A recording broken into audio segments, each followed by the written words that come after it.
మన మధ్యతరగతి వాళ్ళు ఎప్పుడు ఏదో ఒక సమస్యలో తన్నుకులాడుతూ ఉంటారు. ఏదో ఒక ఫైనాన్షియల్ ప్రాబ్లమ్, ఏదో ఒక బాధలో, ఇబ్బందులు పడుతూనే ఉంటారు. అసలు దీనికి గల ప్రాబ్లమ్ ఏంటి అనేది మీరెప్పుడైనా ఆలోచించారా? మనం ఎలా బతకాలనుకుంటున్నామో అలా బతకట్లేదు. సమాజం మనని ఎలా చూడాలనుకుంటుందో అలా బతికే ప్రయత్నం చేస్తున్నాం. 20 సంవత్సరాల వయసున్నప్పుడు ఏం చేశాను ఈ సమాజాన్ని ఇంప్రెస్ చేయాలి అని అనుకుంటాం. 40 సంవత్సరాల వయసొచ్చేసరికి మనం ఏం చేసైనా ఈ సమాజాన్ని ఇంప్రెస్ చేయలేము అని తెలుసుకుంటాం. 60 సంవత్సరాల వయసొచ్చేసరికి ఈ ఇంప్రెస్ చేసే జర్నీలోనే మన జీవితం అంతా వేస్ట్ అయిపోయిందని అర్థం చేసుకుంటాం. 80 సంవత్సరాల వయసొచ్చేసరికి మనల్ని మనం కూడా ఇంప్రెస్ చేసుకోలేని సిట్యుయేషన్‌కి వెళ్ళిపోతాం. మేబీ మనం అలా ట్రైన్ చేయబడ్డామేమో! అలానే పెంచబడ్డామేమో! ప్రతి చిన్నదానికి వాళ్ళనుకుంటారు, వీళ్ళనుకుంటారు.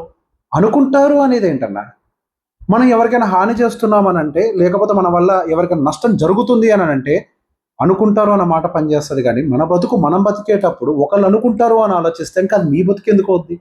మన జీవితంలో ఎదగాలి అననంటే, మనం ఎలా ఎదగాలనుకుంటున్నామో, మనం ఎలా బతకాలనుకుంటున్నామో ఆ విధంగా వెళ్తే ఎదుగుతాం కానీ, ఒకడు ఊహించినట్టుగా ప్రయత్నం చేసి ఎలా ఎదగగలుగుతామన్నా?